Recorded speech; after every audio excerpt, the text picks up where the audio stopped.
ملګرو سلامونه، هیله ده چې جوړ روغ اوسئ. د کوچني اختر مبارک شه او په دې هیله چې د خپلو کورنیو سره په خوښۍ تیر کړئ او د کرونا وبا څخه په امن کې اوسئ.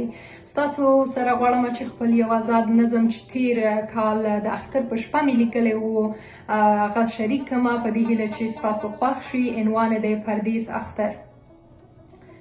کاش چې ته هم را سره وای، څو کیسې به مو کولی، وړوکوالي کې به خورې، څه کانې به مو کولی. زما او ستا هغه جنګونه، زما او ستا هغه جنګونه، تل ګیلې به مو کولی.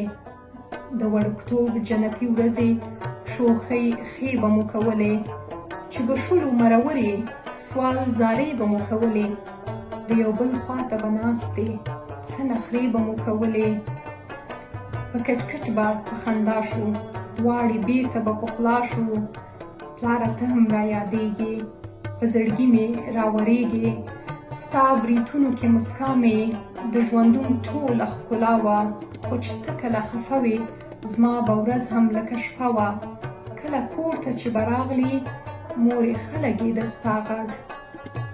ته چې کله به هم نه وې، کور به نه و د کور غوندې. مینه ستاسو مې همدونو ژړوي دلته تل ډېره. دا فضا به خالي نه وای، دا ښارونه به ښایسته وای. څومره زما به دا زړګی هم لکه غره غوندې ډاډه وای. مننه ستاسو.